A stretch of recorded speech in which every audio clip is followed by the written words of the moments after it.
Señor congresista César Villanueva, es un gusto saludarlo, muy buenos días.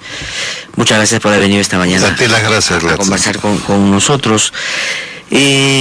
¿Cómo describir lo que está pasando? No solo, digamos, por el drama que en sí mismo trae una arremetida naturaleza con estas características, sino de la manera como es que se ha venido reaccionando ya teniendo la certeza de que, o alguna certeza de que iba a tener más o menos esa intensidad. ¿Usted cree que se ha respondido debidamente? ¿Se ha hecho cargo el gobierno? ¿Están actuando bien los gobiernos regionales y subnacionales? Bueno, a ver, independiente de las cosas que hay que señalar evento a esta situación y lo que viene post, lo que quiero señalar es que en estos momentos los reflejos del Estado tienen que mostrarse en su verdadera dimensión, pero dentro de un esquema absolutamente horizontal. ¿A qué se refiere con eso? Voy a señalarlo claramente. En estos momentos, sin duda alguna, valoramos, justificamos el hecho de una presencia protagónica de nuestras Fuerzas Armadas. Y eso es bueno. Y tenemos que reconocer el valor de lo que se está haciendo. Sin embargo, eso es la consecuencia, ¿no?, de una no previsión en la organización, en los planes, en los sistemas de inversión para este tipo de eventos. O sea, no tenemos una cultura de previsión, y menos esa cultura de previsión ni siquiera está medida en términos de planificación de las inversiones sobre este tema de desastres. Es decir, lo que congresista César Villanueva en una emergencia debería ser un apoyo complementario en términos del papel de las Fuerzas Armadas, termina siendo central porque la política no se ha hecho cargo, por decirlo de alguna manera. Exactamente. Y esa situación nos lleva a coyunturas donde tú dices y pones una situación de una polémica intensa, que es si hacen los panamericanos o no hacen los panamericanos, por qué tienes que atender la emergencia, porque en estos momentos ni puedes calcular cuál va a ser la dimensión exacta, ¿no?, de las inversiones que vamos a necesitar, primero para culminar bien, de la mejor manera posible, en la asistencia de emergencia, que es hoy. De acuerdo. O sea, es decir, mitigar los impactos no hay todavía una cifra que tú puedas conocerla, porque cada día, ¿no es cierto?, tú tienes el impacto cada vez mayor de estos eventos que también tú los conocías. No es que no los conocías, no podías medir. Ciertamente, un cambio climático sí sabías que se nos venía. O sea, hace años se venía señalando que hay un disloque en el cambio climático. Ahora, pero congresista Villanueva, quienes, digamos, están en la gestión pública, en los gobiernos, tanto nacionales como subnacionales, dicen que era difícil prever que esto sucediera. Yo coincido con usted en el sentido que la intensidad de repente era difícil prever, pero que iba a pasar de todas maneras. ¿No es eso como una justificación de lo que no hicieron, sabiendo ya que algo se venía de todas maneras? No, tú no puedes medir la envergadura de los hechos que se dan, ¿no es cierto? Porque es un cambio climático difícil de conocer, ¿no?, el grado en las que se puede dar, pero sí sabías, de hecho, años atrás, no es ahora, de que hay un cambio climático. El cambio climático significa la distorsión, ¿no?, impronta que se puede dar sobre los fenómenos de temporadas que tú normalmente has conocido, como el verano, como el invierno, claro, como la primavera. Es decir, empieza a llover en lo que era verano, y uno dice, ¿por qué? Es porque hay un cambio climático. Entonces, o se empiezan a inundar zonas que eran más bien desérticas. Exactamente. Ese es lo que te genera que la zona norte, por ejemplo, y con Piura en el eje era una zona centralmente desértica, ¿no es cierto? Y como ahora esa zona es altamente castigada, mientras en la Amazonía, que gracias a Dios está siendo afectada, pero no en la dimensión que normalmente tú hubieses pensado hacer. Claro, ahora, sin embargo, el congresista Villanueva se ha anunciado, y eso hay que decir a los oyentes que nos están escuchando en la zona sobre todo de selva, que entre hoy y el domingo se ha hecho que va a haber lluvias muy fuertes y que tienen que prepararse para eso. Sin duda. Claro, pero el ejemplo vale que usted hace porque nos da cuenta de cómo está cambiando la cosa, pues. Esa sola situación hace que la planificación de las inversiones no se tomen en cuenta los ríos secos, ¿no? Las zonas donde tú no necesitabas reforzar la infraestructura, por ejemplo, de defensas ribereñas, de los ductos que podrías tú desaguar eventualmente, lo que se ve, porque no hay presencia. Y hasta había una crítica de decir cómo han construido esos puentes en ríos que no vienen la gota de agua. Es que no hay un conocimiento sobre la historia sobre este tema y no hay planificación. Entonces la planificación es la prevención. Como dice Hildebrand en su artículo el día de hoy, pero lo que pasa es que cuando se instala una manera de manejar sobre todo la economía y la política, como es la que hemos tenido en los últimos años, la palabra planificación pues suena, como dice, la rezago comunista. Totalmente. Entonces la gente no quiere planificar porque si no te conviertes pues en un estatista. Pero es que es el concepto absolutamente obtuso que ha habido permanentemente, porque la planificación se hace hasta en los sistemas más capitalistas que hay. O sea, tú tienes que planificar qué cosa vas a hacer en el día a día, en el mes, en el año. Claro. Si no puedes establecer ni metas ni objetivos centrales. Entonces, esa es la consecuencia de estos momentos. Entonces, en este tema, lo que deberíamos evitar en estos momentos es entrar en una suerte de debate de conflictos que pueden terminar políticamente, culpando a uno y a otro sobre esta situación. En estos momentos lo que nos importa es juntarnos todos, absolutamente todos, ¿no?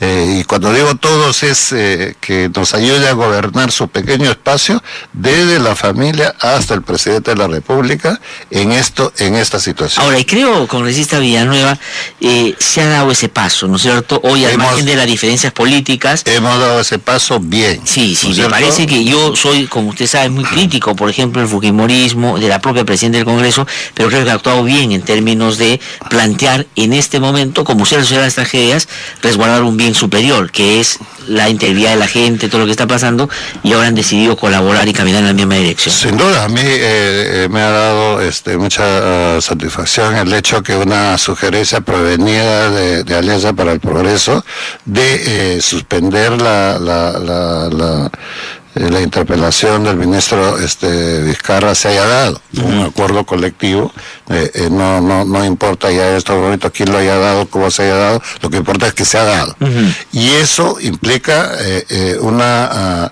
en un nivel de madurez política para entender que una crisis de esta naturaleza, tú no puedes distraerte políticamente de una interpelación, cualquiera que sea, justificada o injustificada, mientras tenemos a nuestra gente nadando en el lodo, en el barro, sin la atención necesaria. De acuerdo, pero eso, digamos, sobre un hecho concreto además que estaba procesado debidamente, en términos de que había estaba tramitada una interpelación en curso, pero lo que habíamos visto, y por eso yo resalto la actitud que había tenido la política, es que había un uso mezquino, político, irracional, demagógico del tema de los desastres, también para generar una tensión política muy seria, ¿no? Felizmente eso se ha dejado de lado también. Sin duda, por eso te digo que una decisión de esta naturaleza ha puesto de lado, ha minimizado al máximo, y ojalá sea así por delante, cualquier otra intencionalidad de tomar políticamente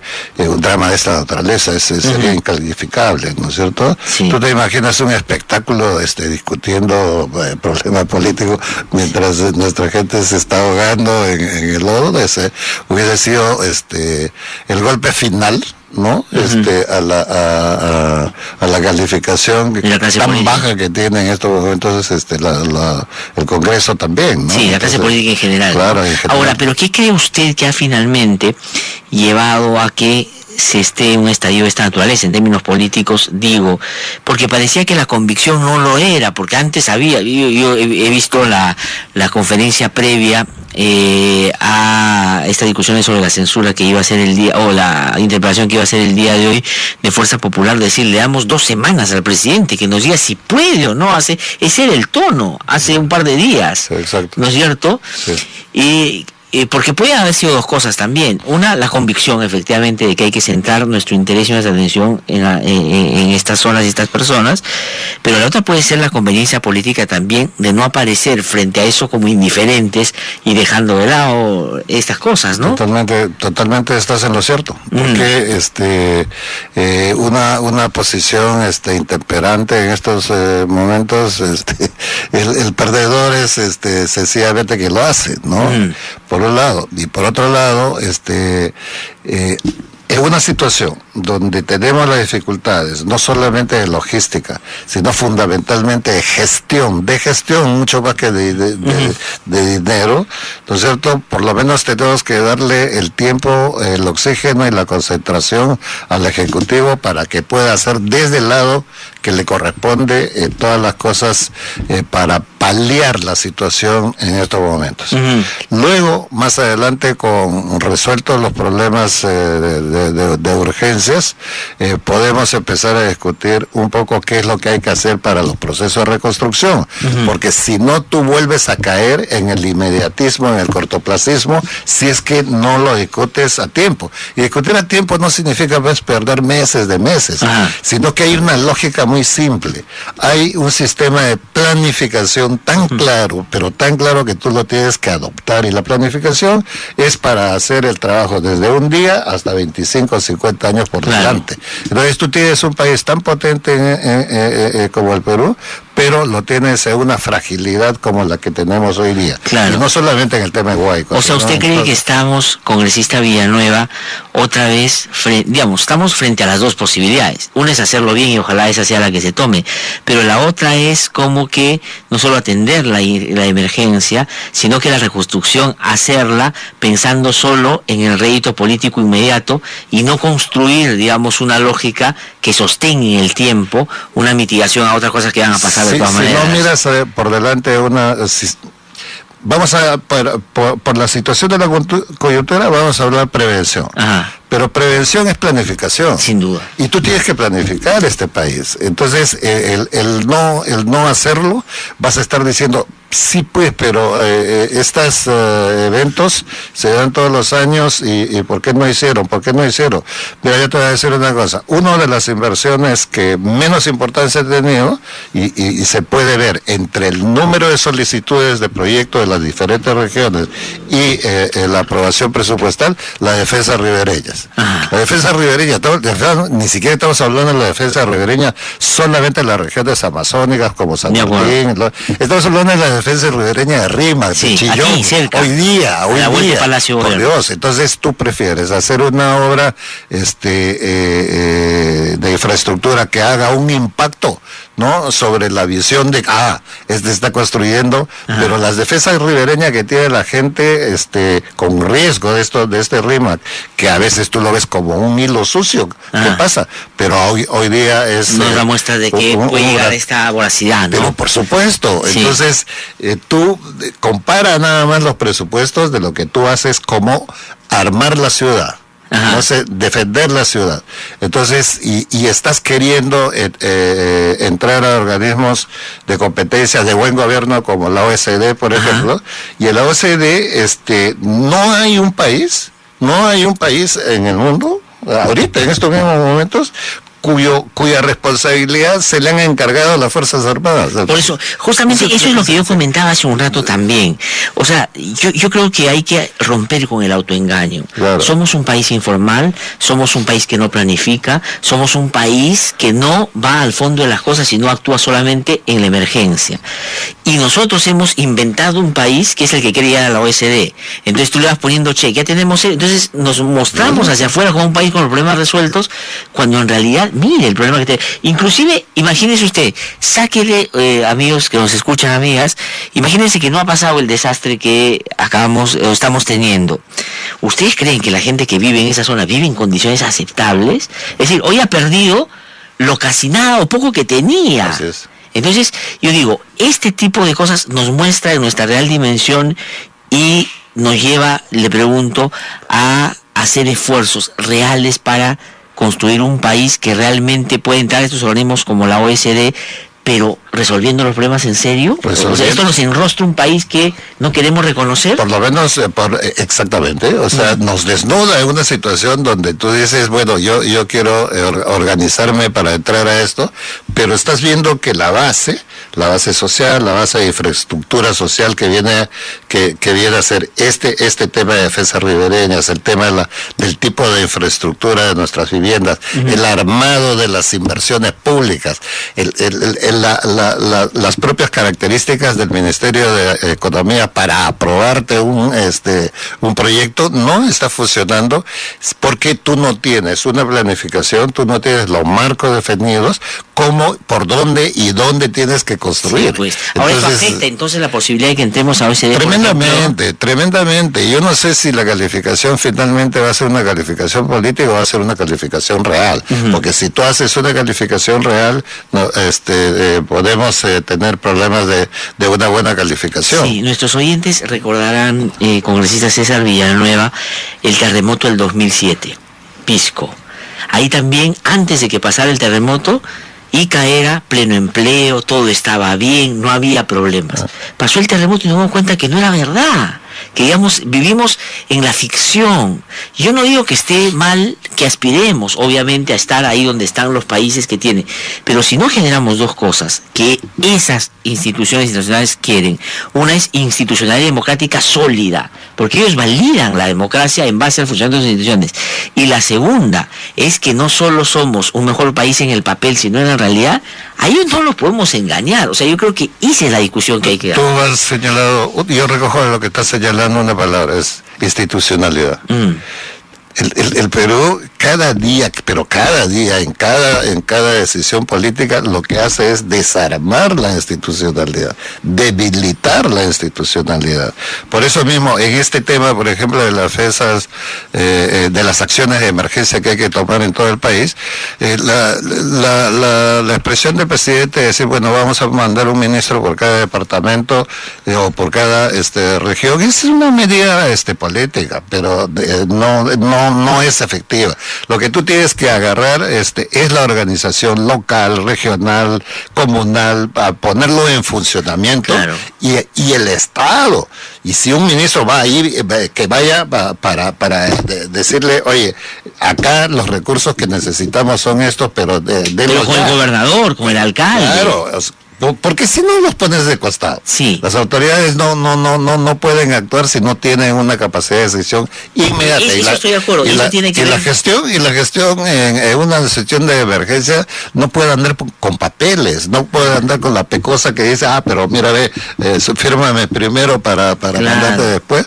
Entonces, ¿aquí en Lima está sucediendo eso? Sí. O sea, la velocidad con la que se necesita proveer de alimentos, de techos, de carpas, es lenta.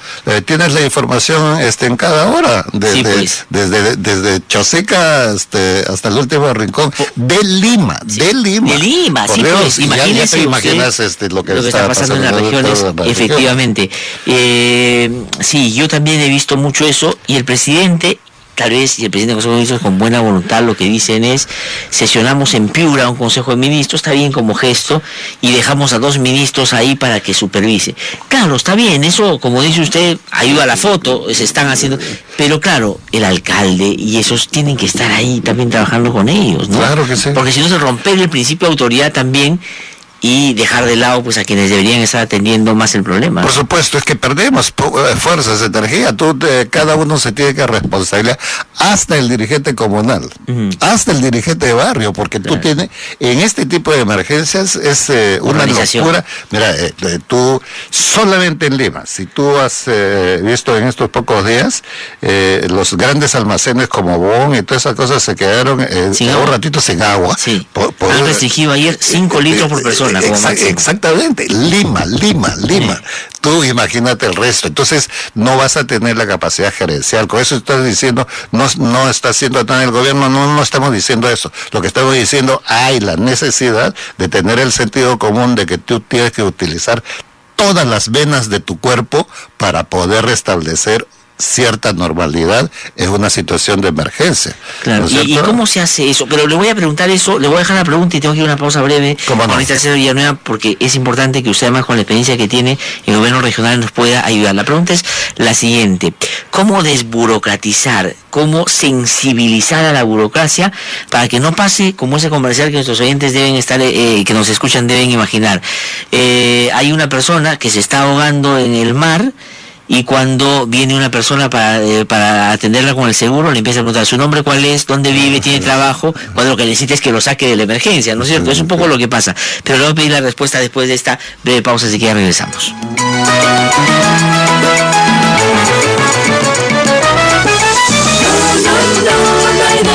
A ver, ¿qué desean, mamitas?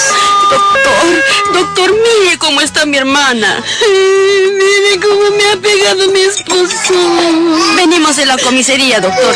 Mi hermana necesita un certificado médico. Para un certificado médico hay que pagar 20 soles. ¿Cómo? Según la ley de violencia familiar, los certificados médicos en casos de violencia familiar son gratuitos. No te dejes sorprender por los médicos o el personal de la posta. Porque no hay derecho.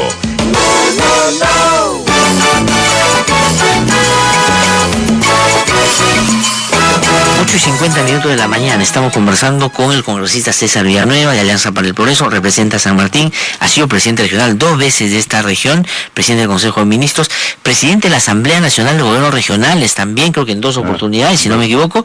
Entonces tiene esa mirada, ese conocimiento. Yo lo que haría como gobierno es, por ejemplo, reunir a gente como César Villanueva con otros que tienen esa experiencia, a los gobiernos regionales todos, y armar el plan y decir esto vamos adelante. Pero eso parece que está muy lejos de lo que están pensando en el gobierno. Pero ¿cómo se sensibiliza a esa burocracia que tiene que actuar con sentido común, como usted dice? Bueno, en principio hay una organización propia de los mecanismos para estos de defensa civil. ¿No es cierto? Y la preside el gobernador, la forman los alcaldes y otras instituciones públicas y privadas de la región.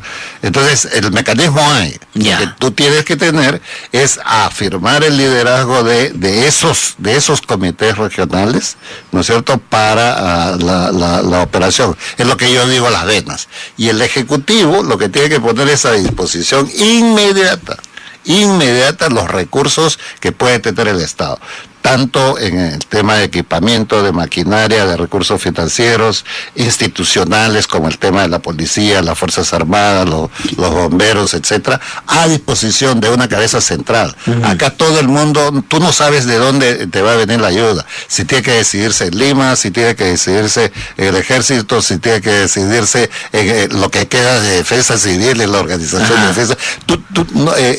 Estás en un panteón. Lo que abonen en eficiencia, además. Sí, claro. Entonces tú tienes que convocar a los liderazgos locales, regionales, y establecer un mecanismo de articulación nacional, y cada uno en su nivel de apoyo. Nivel de apoyo nacional en las regiones es el Ejecutivo, es el apoyo logístico inmediato que se tiene que dar. Mira, yo le voy a dar un ejemplo. En plena crisis, uno de los gobernadores que yo aprecio por su seriedad, por su ver sereno en esta en esta etapa de gobierno es Gilbeck de Piura. Ajá, sí. Gilbeck de Piura está con toda la carga ahí de los huaicos que se le viene, la lluvia, los rayos, etcétera. Entonces, dice una sola palabra que resume lo que yo te estoy diciendo. Dice, yo no puedo hacer nada si yo no tengo la plata ahí inmediatamente, porque nadie me va a cargar una camionada si no le pago. de rocas para poner acá, si no le pago. Obviamente. Entonces, tienen que darle ese, oiga, usted comprométese y nosotros vamos a hacer. Pero si tú le vas a pedir un proyecto para esto, una decisión administrativa, estamos muertos. No, pero además así debe haber sido en las épocas en las que podíamos todavía prevenir.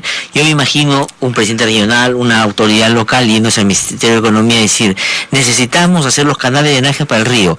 Y el MEF diciendo, pero ¿cuántos metros cúbicos de agua está y cuándo puede ser río? No, ahorita nada, pero más adelante. Si no hay ahorita, no te lo puedo dar. No es prioridad. Y claro, ahora tenemos el problema. Pero ahí tienes el problema de no entender qué cosa es cambio climático. Porque dice, oiga, pero usted no va a ser tan mago de adivinar la potencia con la que hay ahora. Ciertamente, pero justamente los mecanismos de prevención es para mitigar, no es para eliminar que tú tengas eso. Pero que el golpe que tú tienes en estos momentos, con toda seguridad, iba a tener o va a tener, si es que tú planificas por delante, menores efectos negativos como la que estamos teniendo hoy día.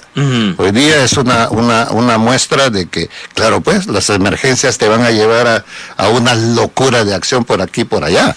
Claro. Pero la emergencia se tiene que preparar todos los días, todos los meses y todos los años. Claro, y si finalmente la infraestructura que creas para eso no, se necesita usar porque, en fin, el río no se desborda, pues mejor, pero cuando pase ya lo vas a tener hecho. Esa es la idea.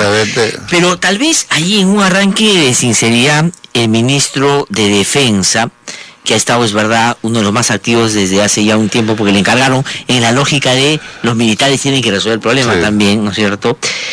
Ha dicho, el desastre somos nosotros. Así. O sea, yo creo que ha sido un arranque de sinceridad, ¿no?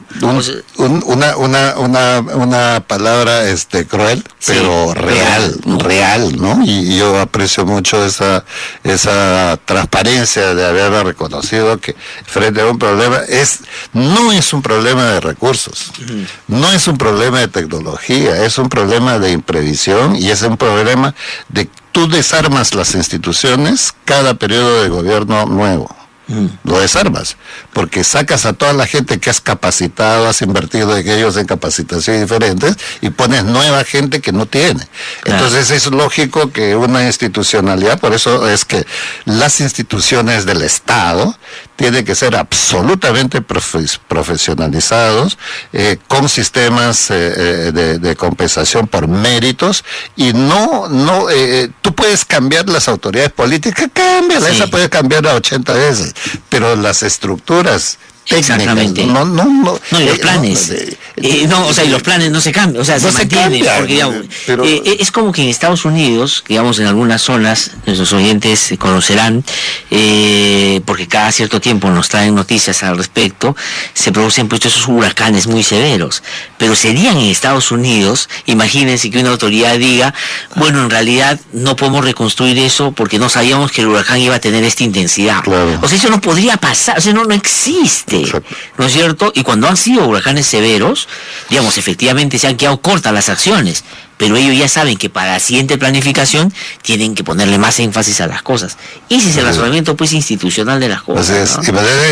Tú puedes medir cuantitativamente para evitarnos especulaciones, cosas. Cuantitativamente, mide el grado de inversión nacional en materias de proyectos que tienen que ver con el tema de prevención y con el tema de seguridad ciudadana. ¿Cuánto es porcentualmente lo que tenemos ahora? Menos del 0.5%. 0.05 en el tercer país del mundo donde el cambio climático va a afectar. Y está afectando nacional. O sea, esto es una cosa. ¿Cuánto deberíamos tener ahí, por ejemplo? No deberíamos de tener menos de una 20 o 25% por año, pero creciente. Cuando te digo creciente, es que finalmente se tiene que llegar a un sistema de inversión pública donde ningún proyecto cualquiera que sea que tenga que ver con el tema de infraestructura, puede pasar si es que no tiene una previsión en función a cuál va a ser ese proyecto de inversión, en función a darle seguridad. En carreteras, en puentes, en avenidas, cualquiera que sea. Y eso no pasa, ¿no? Pero si tú sumas, dices no hay plata. No, si tú sumas las pérdidas que has tenido en infraestructura hecha, toda la zona norte tuvo una inversión fuertísima de inversión. Sí. Pero tú viste que finalmente la inversión que se hizo fue descolmatar alguna cosa, pero no se canalizó finalmente cuando vengan esas aguas a dónde desfoga. Sí. A dónde desfoga. Por eso es que se creó estas lagunas. De acuerdo. No es que la naturaleza te pueda atropellar. No, es para poner un ejemplo que nuestros oyentes pueden reconocer muy fácil. El alcalde de Lima ha dicho ayer que porque se ha caído un puente del Talavera, ¿no es cierto? Y ha dicho, su reflexión ha sido, el río fue más allá de la ingeniería. O sea, digamos, finalmente la culpa tiene el río, no el puente mal hecho. O sea, digamos, el puente se hizo sin previsión de que podía llegar a estos niveles el río, y él le echa la culpa que pues el río era muy fuerte. Pues. Así es, porque estamos entretenidos en obras más efectistas para las fotos y las inauguraciones, que en función a hacer una obra de ingeniería que sí cuesta, ¿no es cierto? Pero que te da seguridad al futuro. Pero no te da votos, pues. No te da votos rápido. No te da votos rápido. Porque de repente no hay un fenómeno del Niño y no lo usas, claro, entonces, y la gente va a decir, ¿para qué voto con que he hecho un puente, no? Claro que sí. No, y en eso Castañeda es un campeón, ¿no? No, Castañeda es tal vez una de las expresiones más concretas. Dos últimas preguntas porque tengo que terminar agradeciéndole al congresista Villanueva. Los privados, ¿no es cierto? ¿Qué papel pueden jugar aquí?